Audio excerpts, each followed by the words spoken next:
Let's go. All right. All right, Nick. So we're just going to go a little refresher about the 2020 trip, and we'll talk a little bit about the upcoming, actually in about a week now. I know, right? It's It's sneaking 2021. up on me. It's To be honest, I wish I had a little bit more time to fish before then. I haven't fished a whole lot, Oh, so we're going to talk on that topic. Don't you worry. Don't you worry. All right. I haven't honestly fished a lot either, Nick. Maybe 3 or 4 times, so I'm slightly nervous, but it's gonna be good. It's gonna be good. Yeah, I picked up a couple people. I think Matus and Nick and Joe are the only ones that have been trying to go out there every day and probably during work. Yeah. Right? Yeah, it must be nice to have a job that you don't have to work and you can just go fishing. Yeah, living the life. But to start this off, so question number one that we're going to be throwing at you is, how do you think you did in 2020 last year? How do you think that went for you? Well, specifically for the trip, I didn't have a great trip. I was kind of struggling. What was frustrating for me is, I got second place the year before, and then spring and summer I was killing it, and then I just got to the fall and I didn't fish a lot. I don't think right before the trip, so I think I missed the fall transition, and then it's a couple fish, and I had bites, and just on the dock I had them hit the chatterbait twice, and then I throw the lizard out, and then I hook them on the lizard, and I'm reeling it in, and it breaks off. And it's just I was getting bit. I just couldn't capitalize. Obviously that'll happen, but still. On that topic of it was obviously a much different year and a bit rough to start off.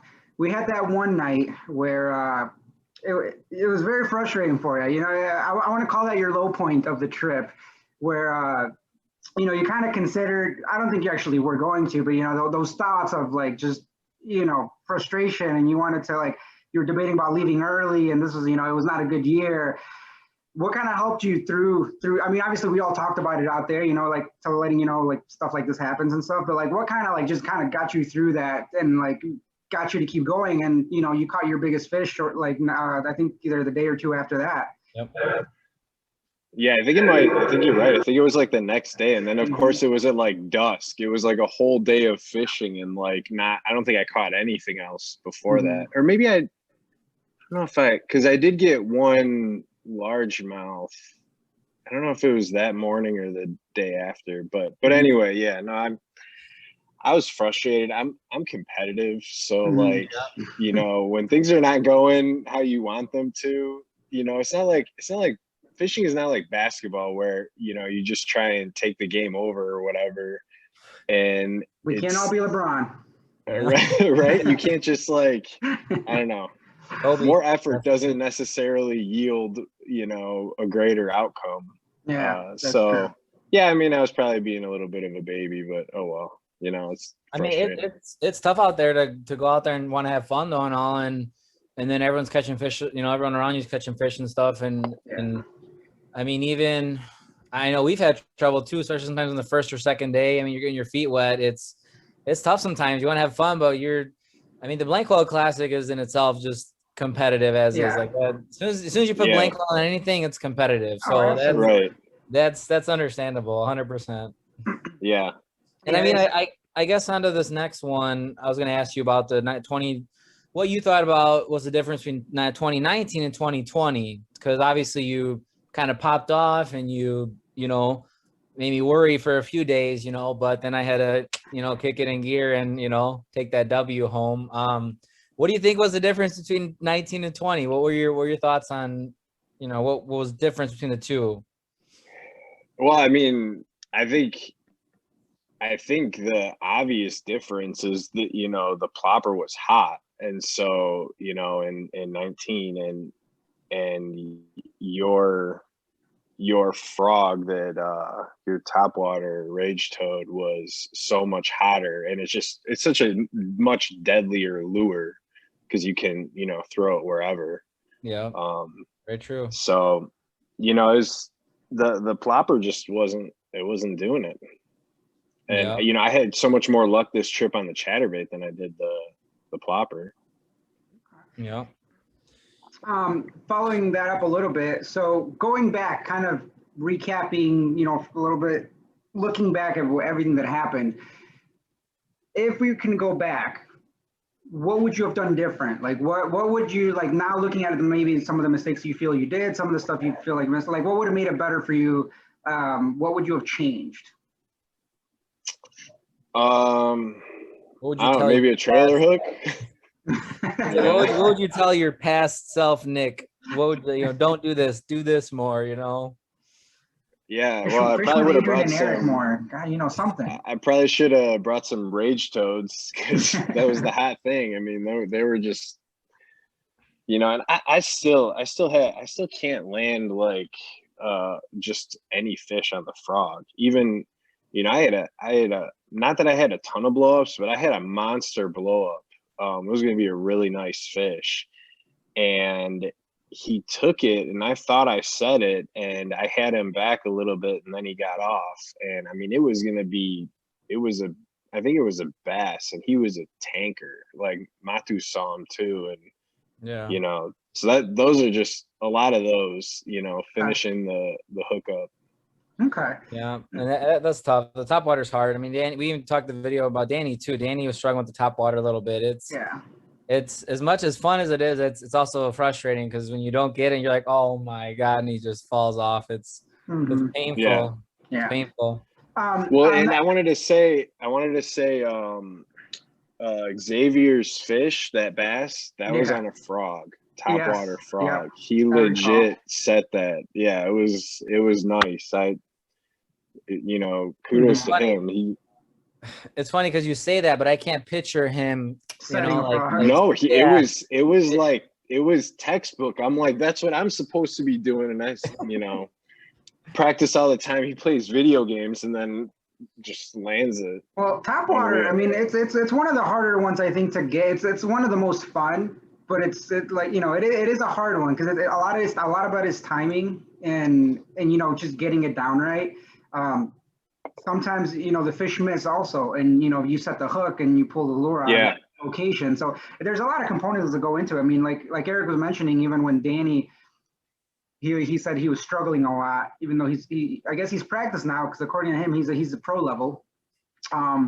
We'll find out. We'll wait and see. That's tough. Even on the last day when you and I went out and I was trying to get you on a frog bite, I ended up catching it, but it's we were trying to get you on a frog bite. Nice humble brag. No problem. It was a good one. But all right, moving forward.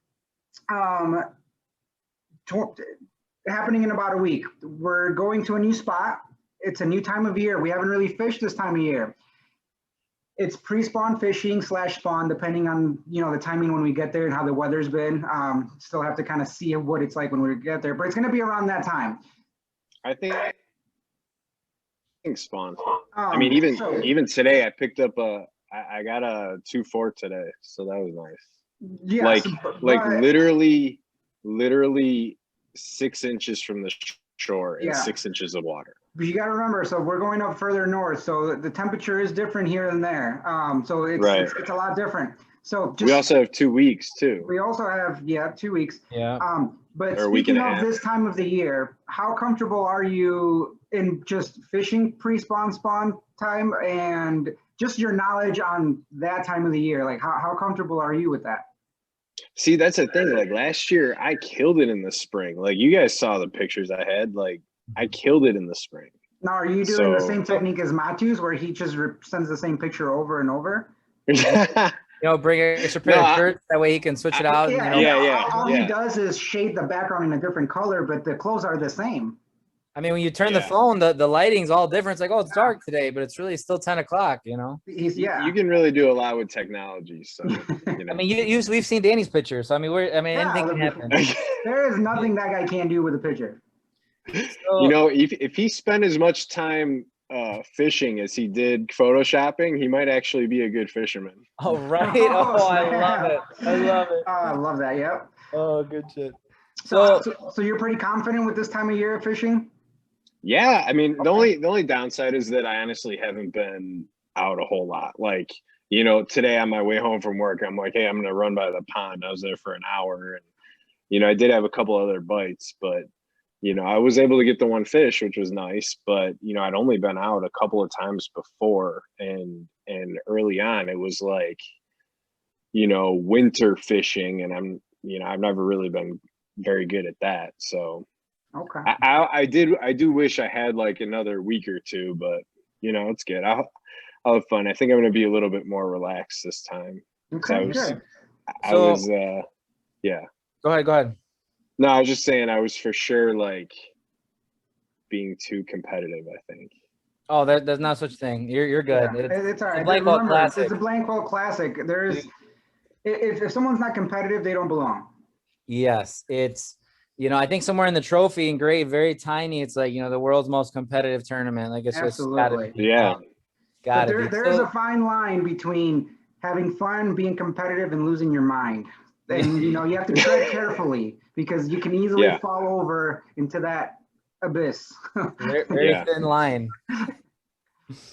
So now you said you're pretty confident. So we're gonna move over to, you know, fishing the spawn and stuff in actual lakes, not ponds. Do you feel it's gonna be the same thing transferring over to a lake than a pond? Because obviously you can work the ponds, you know, you got all the good pitchers, just like Danny, you know, and Joe, and they all do good. And then when it comes to a lake, it tends to kind of check people, and it's different. It's totally different. And obviously, I mean, even on just the trips we go, the weather's different. Every time we go, it's kind of been different. I think too, that was a little different than the 2019 year we went. And this year was different because I know I couldn't really use my top water stuff, like my sunfish the year prior, 2018. Right.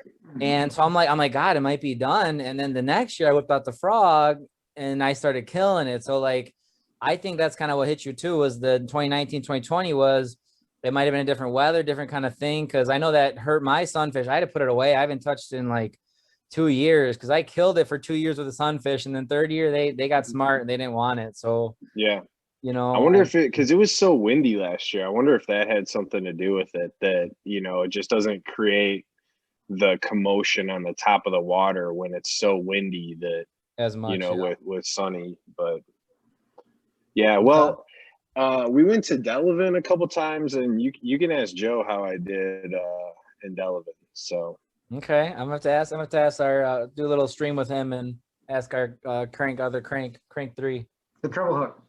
the treble hook. Yes. Okay.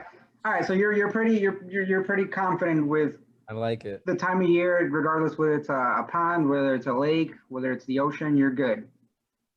yeah, well, Okay. the ocean's tough. Yeah. All right. So if you recall, going back to before 2020, so this is after 2019 and before 2020, there was a video that came out on the very famous Mario AB Fishing YouTube channel that had some projections about people's chances, likely chance of winning. Even though as controversial as they were and also very accurate, how do you feel that they played out this past year? Well, I guess the most obvious thing to me is I don't know why Danny gets all this love. I mean, like, he shows up to a fishing trip and he doesn't even have his stuff. Like, I don't know where that comes from.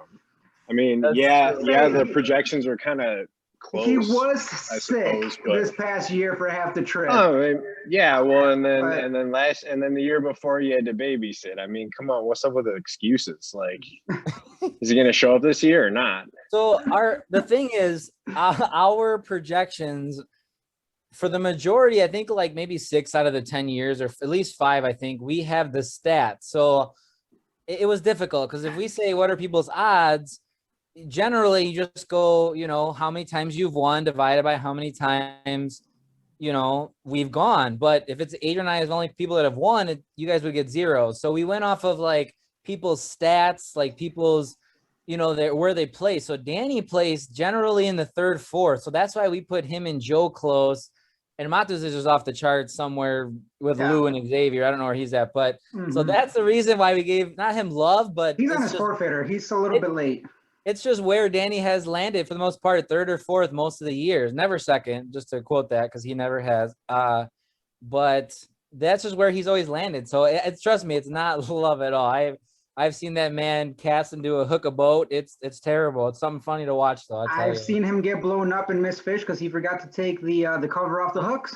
Yeah, still got the rubbers on there, you know. Caught nothing but water. Talk about playing it safe. Yeah. So that's just how we came up with those. But I guess on top of what Adrian was saying, this year that we just did, is there anybody that stood out or surprised you or underperformed in your eyes that you were like, oh, they did really well, or like, they just dropped the ball, like they didn't do well? Obviously, Danny being sick, you know, we even in the other video we talked about, I don't think he can really do about it. Like, I still would have caught fish, honestly. It is what it is. But anyways, I'm not talking about it. Who do you think did good or bad in your eyes and could have done better, or they did really good? Well, obviously, I wish I would have done better and thought that I was going to do better. It does always surprise me with Matus because, you know, he is really good and he's so knowledgeable. I mean, it could help to get up in the morning, but, you know, and I think I don't think the boat is that slow that we're not making it anywhere.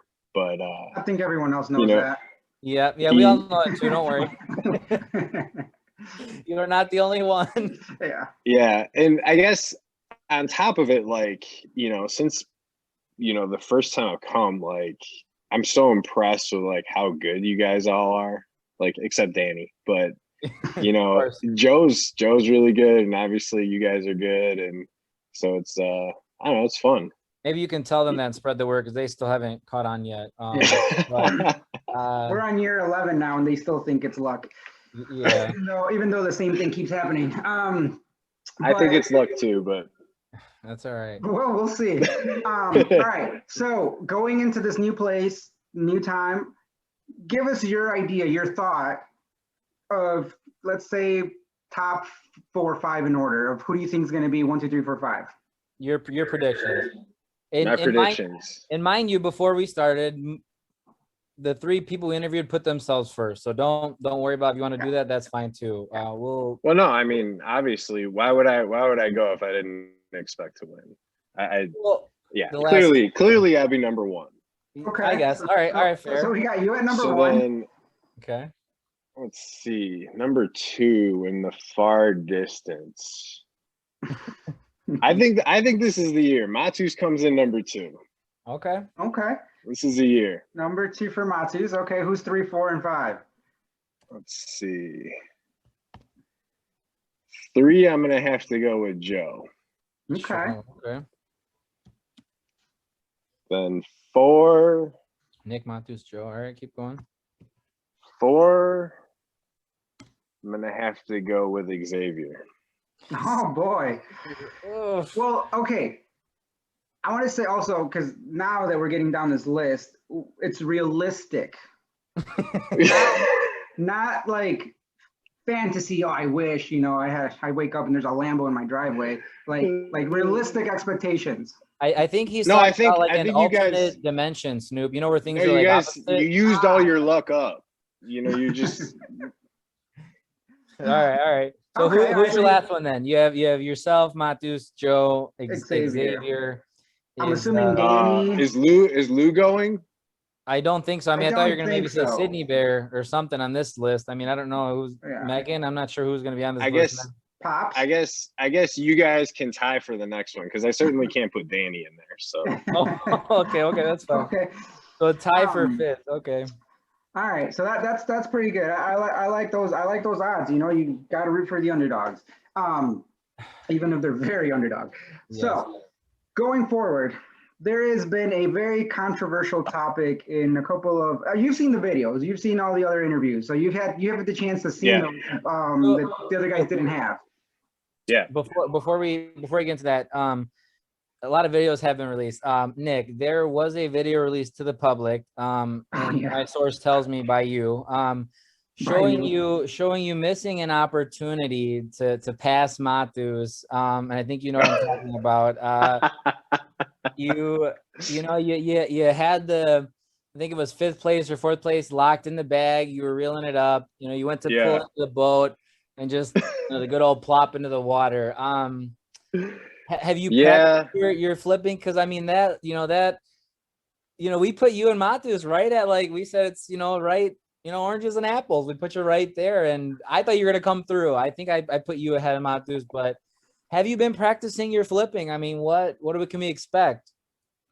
Well, I don't know how I'm supposed to practice. I don't know, like pull back, pull in the boat. You can pull him out of the pond like that. In the boat. I tried to, but he was too beefy today. That's fair. I had to go. Yeah. Okay. That was a 1 pound northern, so I mean, could have yanked him. Yeah. You were just 5 ounces behind. Yeah, we were room for it. Oh, gosh.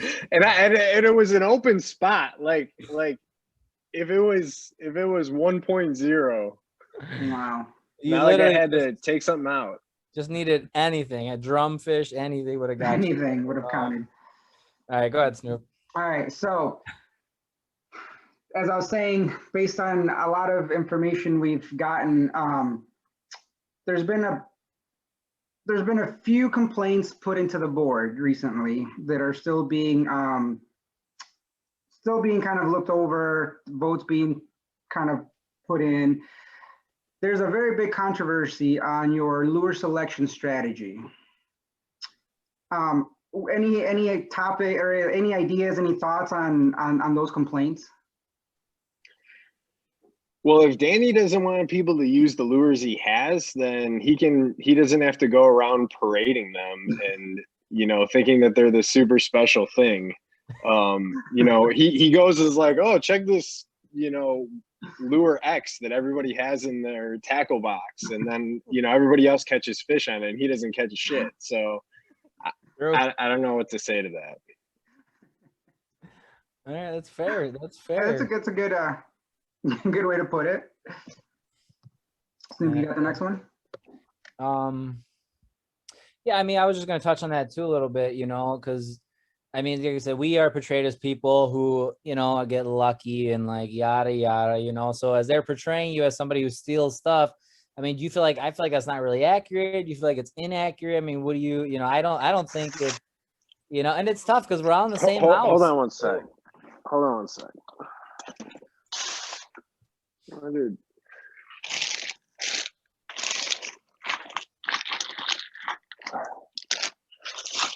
Yeah, I don't really think that I can be convinced, accused of stealing anybody's lures that they use. Let me re-ask this question. Come on. You got every different flavor too. I got a different question. Your lure selection technique, has any of the lures you've chosen, have you picked them without seeing anyone else use them first? Oh yeah. And name one. The chatterbait was, I don't know. I mean, I had that before. I caught fish on that before the trip. Then there's the, let's see. I'm going to Bass Pro tomorrow, so I wanted to see what I needed. There's I caught a rock bass on the, what is that? The lizard? It's this thing, the hair jig. Okay, jigging it up a little bit. I like that. If it's a secret weapon, like, you don't have to tell us.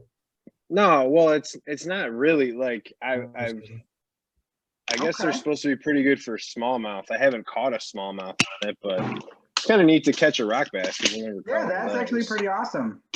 All right. So just jumping off that, you said you have to go to Bass Pro tomorrow. Do you feel you got pretty much almost everything you need, or like how much? Yeah, no, I was picking up like some flukes and a couple spinners is all I was planning to get. Okay. Eric, do you want to go on the boat topic? Yeah.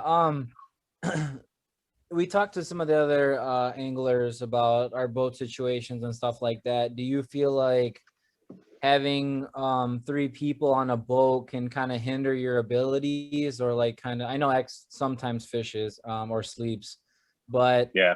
do you feel like it should be kind of flipped a little bit more? That way there isn't always 3 people on Matsu's boat. I mean, this year we are going to have nicer boats, like trolling motors, I believe, too. So like, I think all the boats will be pretty much equipped to have 3 that we can kind of always switch up. Plus, we're all awesome with each other. So, I mean, we don't have a problem, obviously, boating together. But what are your thoughts on the 3 Right. people per boat? Should it be kind of stayed the same, or like you would mind seeing it switched up? What are your thoughts on that? It's fun either way. It's kind of nice to go with other people. Like I had fun when I went with you guys, and I've had fun fishing with Joe too. It's funny. I don't think I've ever actually just fished with just Danny. So it's tough. Maybe we could do that this trip. That's a trip.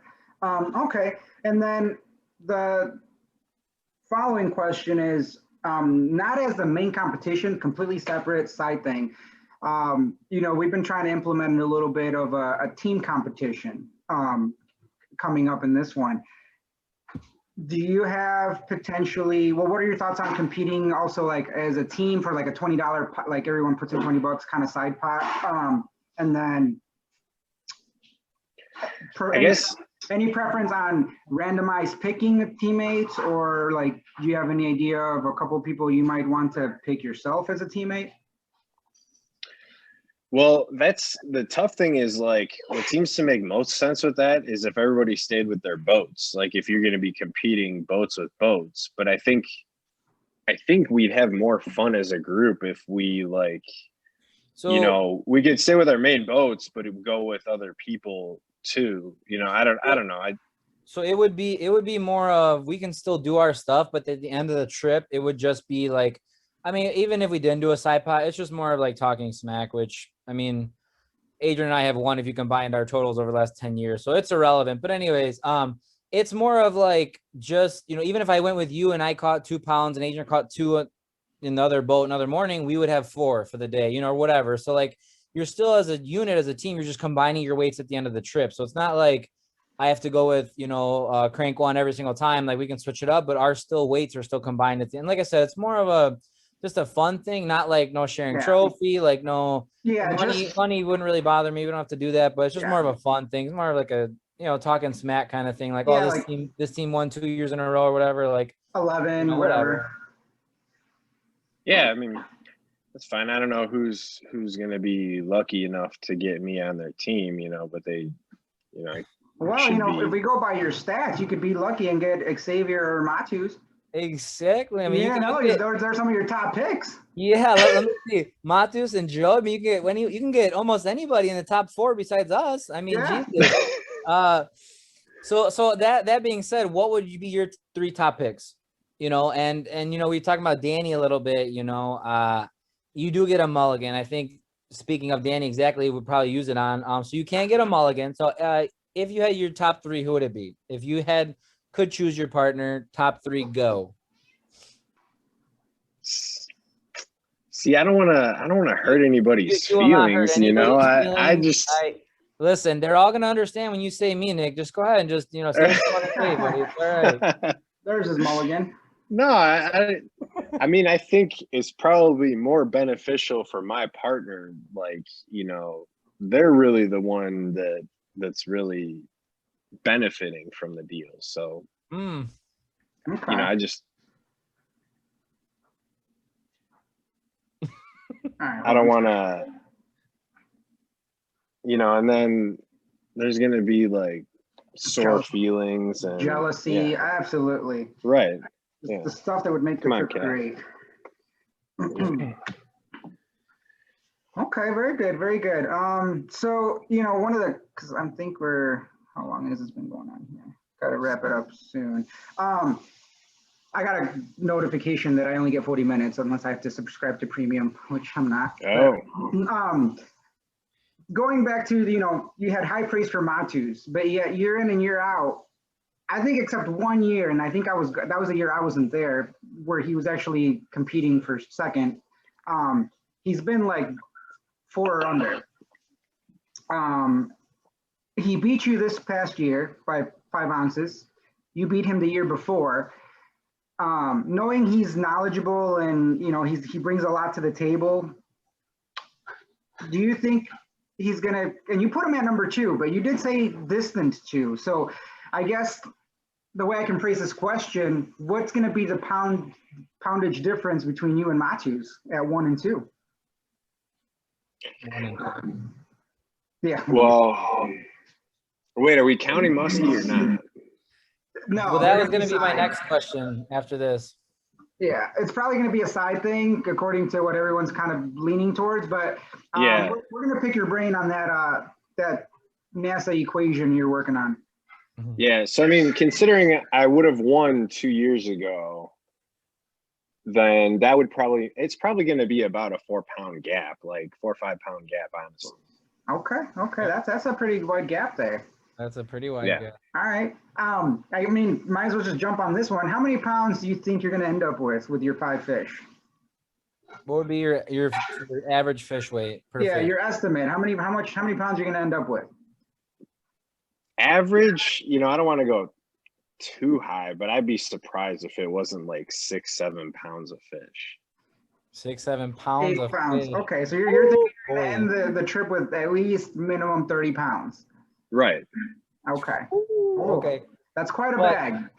So the thing is, if we, like I said, for most people that we have discussed with, they're looking towards the side pot besides Danny, because he wants the hardware. He wants it bad. Everybody else seems to be leaning the other way, so we wouldn't have the muskie, so it'd be northern as well and would be included. You still think that's 6 pounds of bass. Those are all right. That you still feel that way, even without the muskie. 30 pounds. Yeah. Okay. Yeah. All right. That's quite bold, because I'm pretty sure I want to say only twice someone has gone over 20 pounds, and that was you, Snoop, once, and me the other. It was like 48 or 45. I'm not sure, but I'm just going north of 20. Yeah, 100%. But, double it. Yeah. I mean, that's why they play the game, right? That's why we play the game. That is true, but you know what? You know what's very important to every game? Bench warmers. There wouldn't be a game without bench warmers. Those people that day in and day out show up at practice to get beat on by the starters. You got to give props to those people, because we can't practice without the beat. Imagine the footage you got, Nick. I mean, I learned some corrections I got to do on my technique. I mean, you did very good this year, especially helping out. It was very good. It was good. Nothing but love. I'm out of questions here, Snoop. Yeah, same. You got any final thoughts? Yeah, any final thoughts, comments? Whatever. Let it rip. What do you any thoughts? Besides, we're coming for you again this year. Like, whatever else you got. No, I'm excited. It snuck up on me. You know how you look forward to vacation, and then I get back and I'm like, oh shit, it's a week and a half. Yeah. It's like, yeah, but it's gonna be pretty dope. It sucks I gotta leave early because I gotta go to the wedding. But okay, when are you heading out again? I forgot. So I gotta leave Thursday, so I can probably do morning Thursday and then head out after morning. Okay, so about a day behind. Okay, that's not too bad. We got a 9-hour drive on Friday. Yeah, it's gonna be a big wedding on Saturday. Okay. But okay, let me run a real quick hypothetical for you. Let's say it's Wednesday. You're in the lead. Tournament doesn't end until Friday. Do you blow off the wedding to finish off strong and pull off that win, or do you sacrifice it and lose it because of a wedding? Like your chance to be the first non-Adrian Eric to win the trophy. You're in the lead. True. What do you do? It's okay, because if I don't win, then Matus is gonna win or Joe's gonna win. So, so we'll be all good. Okay. All right. Another hypothetical before we run out of time. What will you say if once again either Eric or myself wins? Final thoughts.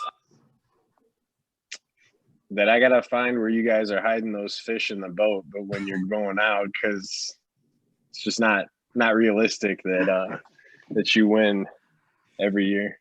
Okay. Yeah.